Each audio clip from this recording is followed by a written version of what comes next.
As Alicia mentioned, we have drawn on our personal experiences of seeking help in order to come up with 8 design solutions.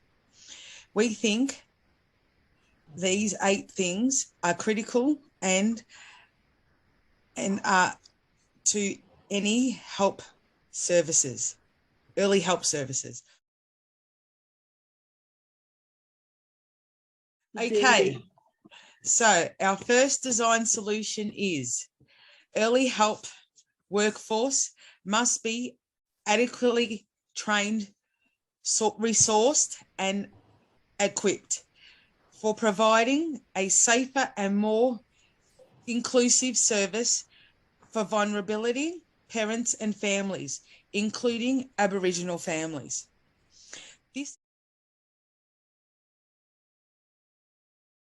Early help workforces must view parents experiencing vulnerabilities with positive regard, identify strengths, and work with parents to achieve desired outcomes. Australia, my speaking notes, yep. Australia's good on me. I'm having a good day today. Our second design solution is this. Early help workforces must view parents experiencing vulnerabilities with positive regard. They must work with parents to identify strengths to achieve desired outcomes. This follows on from our first design solution. Workforces should be properly trained and adequately resourced to recognise and attend to vulnerability. Then qualities such as viewing parents with positive regard, that is, complete support and acceptance, will naturally follow. Identify strengths and enabling the parent to take the lead in setting agenda should also follow. I'll use an example of my own experience to demonstrate what it's like, looks like in practice. Sorry, my son's just decided to hand me a letter. Sorry about that. Before the birth of my 6th child, I had experienced 5 child removals. None of my 5 children were living with me when I became pregnant with my 6th. I had a new partner who did not have a history of physical or sexual violence. I wanted to keep my child in my care and I wanted to keep all my children in my care, but this child was my partner's first. Because I had a history of multiple miscarriages and other pregnancy complications, I was attending early pregnancy clinic at my local hospital from very early in the pregnancy. I told the midwife there was medical and child protection history. The midwife asked if I'd like to be connected with the hospital social worker, and I said yes. I asked the social worker not to alert child protection of my pregnancy until absolutely necessary. The social worker respected my wishes. However, once the pregnancy became viable at 4.5 months, the social worker gently let me know that she was required to let the department know about my pregnancy. Immediately after the baby was born, I was moved from the birthing suite to a ward. The nurse came in to let me know that they're required to let child protection know that the baby had been born. Obviously, I knew that. When child protection came to visit on the Monday morning, the social worker stopped them before they reached the ward. She insisted that they meet myself and my partner in a meeting room without the baby present. Child protection told us that we needed to go straight to court. The court decided that myself and my partner could keep the baby in our care, subject to certain conditions. But we both appreciate the small gestures of respect and recognition we received from the midwife, the nurse, the social worker at the hospital. Next person. Thank you. But, service fatigue is a thing. Parents and families who are vulnerable and in crisis and really struggling are often accessing multiple services. There is not necessarily a one-stop shop to fix everything. And that means we have to really be aware of what we're actually asking of parents and families accessing so many different services and sharing really, I guess, hard information, difficult conversations, big days. And when people become overwhelmed with those services and accessing so many services, it really does lead to disengagement. It comes too hard, particularly if you get a bad result from one service. There's a real tendency in that space to just throw your hands up in the air and say, this is not doing anything for me. It doesn't work. I'm out. So it's really crucial that early help workforces be really attuned to this and really build to have that positive engagement, but use their resources, use their professional connections to really actually collaborate and information share effectively in a way that practically benefits their families when accessing those services. Look, it works better for the actual services because they have a more well-rounded, more informed view of where their families are sitting. It shares the risk for families who have a lot of risk among agencies, meaning less stress on your workforce and a greater coverage of that risk in case something does go wrong, which we all know that it does.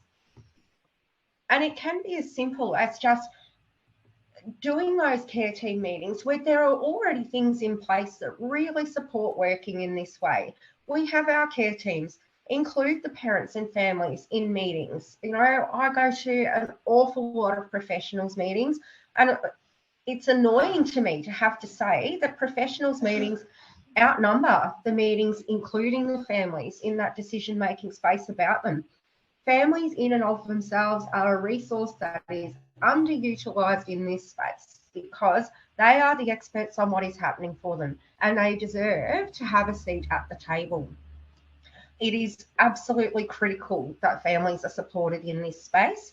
And when I talk about families, I mean the whole family, not just the parent or just the child. We really need to be looking at families as a whole and how we benefit them with our work with them. And just to talk about an example from my own experience, as a service user, I was homeless, I was drug addicted, I'd experienced family violence, my children were removed. You know, look, the list goes on. But I had to access, obviously, a lot of services in a very short space of time because legislation obviously requires that Child Protection act quickly to provide stability for the children and safety. And so that big ask of parents is that they address or at least be seen to addressing whatever issues they've got in a really limited time frame. I was really lucky that at the time that I accessed services in Bendigo, we had a program running called Loddon Connect, which actually supported and especially funded services to work together, which included Centre for Non-Violence, Anglicare and Haven, the housing organisation here. That program was defunded. I'm not sure why, because it worked really well, but funding again and comes down to that resourcing. But it meant that within those three services, I had a mini care team that were really wrapped around me. It made me feel really supported. I felt really listened to, and they were able to step out of their individual roles with that particular organisation and really wrap around and address the practicalities of what I needed in order to actually effectively access that support. Coming to child protection meetings so that I wasn't sitting by myself on the other side of the table with three child protection practitioners telling me why I wouldn't get my children back.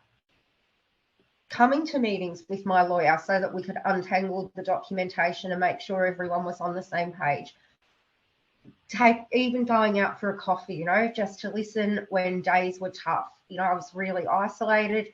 It was really important for me. And those are the things that actually got me through, encouraged me to enroll back at school, which is still the single most helpful, beneficial thing that any service provider has ever done for me.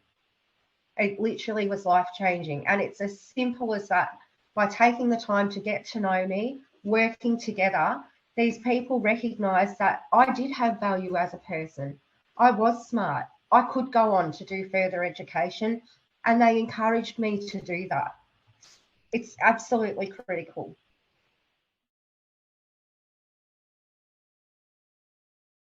Early help workforces must be flexible and responsive to an individual family's needs. So basically, what that means is the word must. That's quite, you know, the prominent one here. So now this may seem obvious, but the further you move along the support pathway, the less flexible and responsive programs tend to be. However, as parents, we prefer to engage with programs that are flexible and responsive to our needs. The programs that are less, at the less pointy end of the support tend to be more flexible and responsive, but they're less likely to meet our needs. So we either need those programs at the less pointy end of the support to better meet our needs, or we need the programs at the pointier end to be more flexible and responsive. Ideally, we'd like both. So giving an example from my own experience, a few years ago, I had 2 of my 4 boys, sort of living at home. They both suffered mental health issues, a lot of violent behaviours, a lot of self-harm, suicide attempts. I was in desperate support of services. I did actually have quite a large team around me, but I ended up, through a hospital stay with my youngest, I ended up being referred through to the rapid response program through Anglicare. This, out of all of the programs that I've been involved in, and I've been involved in quite a lot, this is the program that I feel stands out for me, that I really benefited from. And it was quite an intense program as well. So this program sort of involves having a worker in your home for 16 hours a week for a 4-week period. So it's quite short, quite intensive, and quite structured. So they come into the home, they say, this is what we're doing on our first visit, this is when we're having our last visit, these are the days and the times that will come into the home, whilst they try and work around you for those days and times. 16 hours a week is, Monday to Friday, that's quite a lot. So the worker would observe the interactions between my family members. So that would even be if my older children came to visit, they would sit back and they would actually observe, they would have discussions and give feedback and advice to both myself, and whoever else was in the home at the time. As I said, for myself and for my family's needs, this program was what I needed. But I have to, sort of emphasise that it is very, very rigid. Some families may feel that this might be, that they might feel that they need more or less as far as the intensity and the support, and they may need it for longer or shorter periods of time. And that's just, again, what each family sort of needs and how different our families are. Personally, I would have found that it would have been more beneficial to have the program taper off rather than just, this is an end date and that's it. But unfortunately, there was no flexibility around this. As I said, it's a very structured program and it's very rigid. But just a second example that I've got of the workforce failing to be flexible in responding to my personal needs was, I remember asking a worker that I was involved with if they could refer me through to some anger management classes. I was getting really, frustrated. I was snapping, I was yelling, I was starting to smack my children. I just felt, no, I can't control this. I'm really angry, I need help.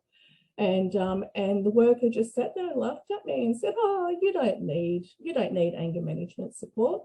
And that was it. There was no asking me why I felt that I needed that, at that particular time. So yes. Early help service provision must be timely and adequately resourced. Very often support is not provided in a timely manner. This is a likely consequence of inadequate resourcing. When we were talking about support not being provided in a timely manner, we are not talking about a matter of 1 or 2 days.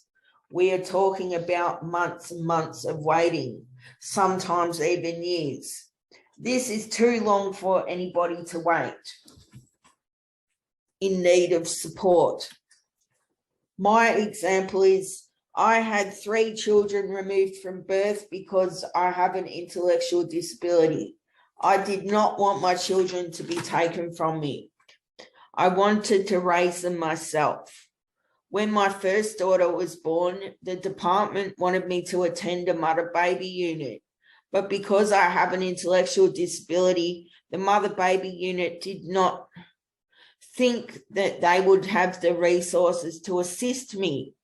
So I had to wait for another service that would accept me. The only service that would accept me was a psychiatric unit that accepted mothers with children.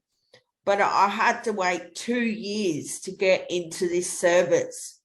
I did not see my daughter very much during this time, and my access was increasingly diminishing over time. So the time I got to the mother-baby unit, me and my daughter didn't really have a relationship. And my daughter was already attached to someone else. She was 2 years old. My mental health had also deteriorated during this time due to the separation from my daughter, and I wasn't able to perform the perfect parent role like what I needed to demonstrate in order to have my child in my care.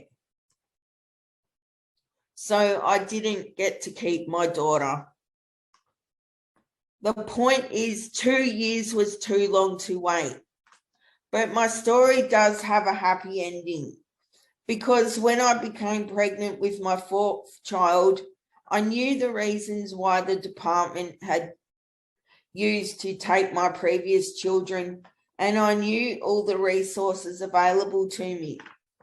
And I made maximal use of these resources. This meant I was able to attend a parenting program straight away after birth, so I could learn the skills to raise my daughter myself. And I got to keep my daughter, and she lives with me now. Thank you, Sarah. That is very powerful. Thank you. Very well done. You've got another one coming up soon. Max.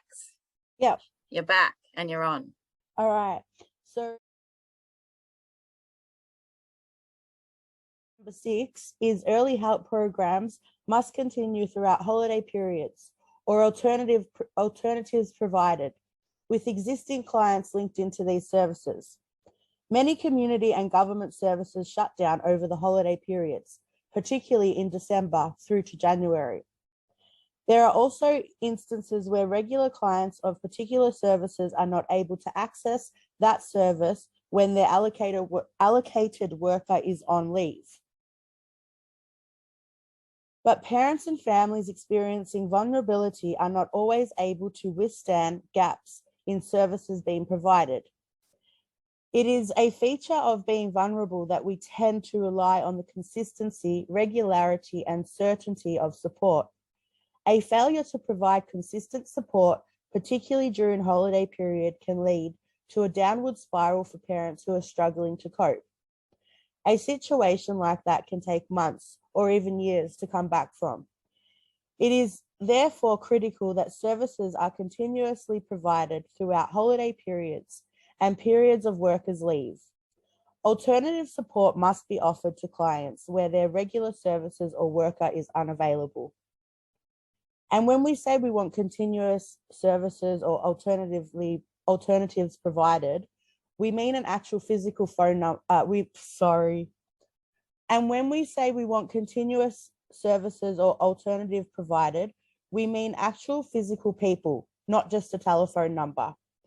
To give an example, I am a single mum with a young son. The services I usually access throughout the year shut down over the festive season. Earlier this year, the shutdown contributed to a decline in my mental health and functioning during this time. Schools were closed, my son's usual activities were not running, and the drug and alcohol programs I attended were temporarily shut down. My life took a downward turn, and this has taken me months to recover from and get back on track. Myself and other parents agree that continuous access to services through holiday periods would reduce the likelihood of downward spirals like I experienced, or at the very least,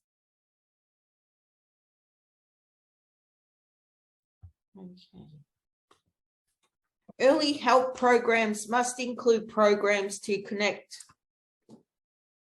isolated parents who lack extended family or other close supports. Our seventh design solution is this.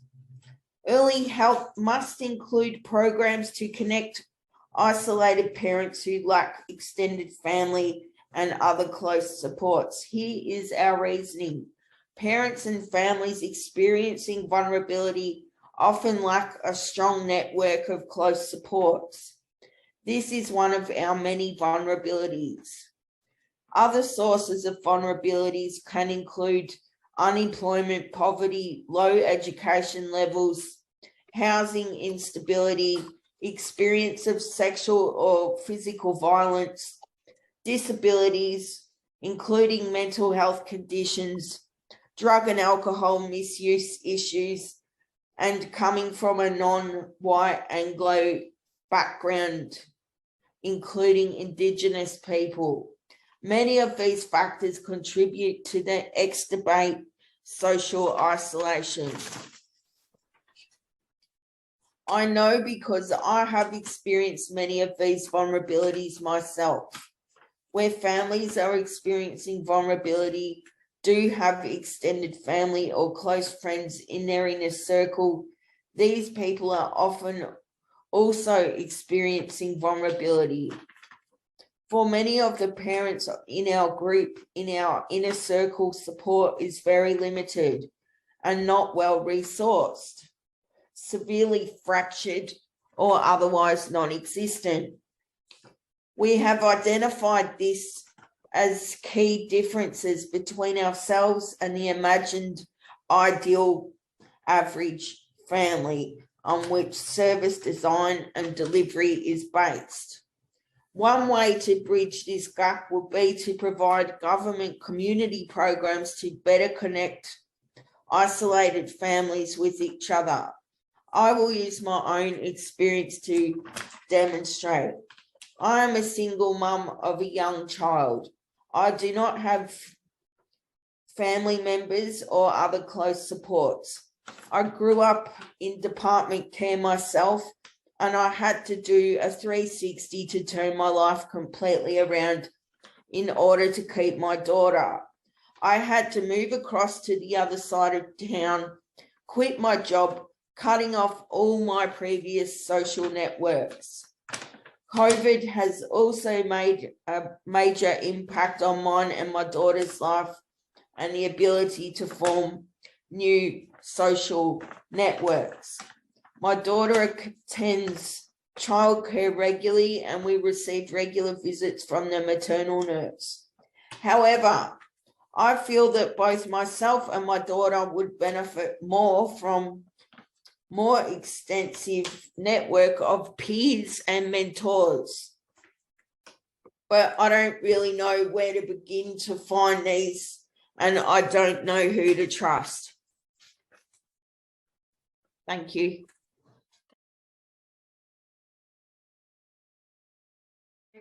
Our design solution number 8 is this, and look, I know that we're talking about respite, but I'm going to extend that definition just slightly and just include that to really cover childcare and I guess any resources that support parents who are vulnerable or isolated. There's a real lack, I think, of services and policy and legislation that has not kept up with the reality of changing society and families.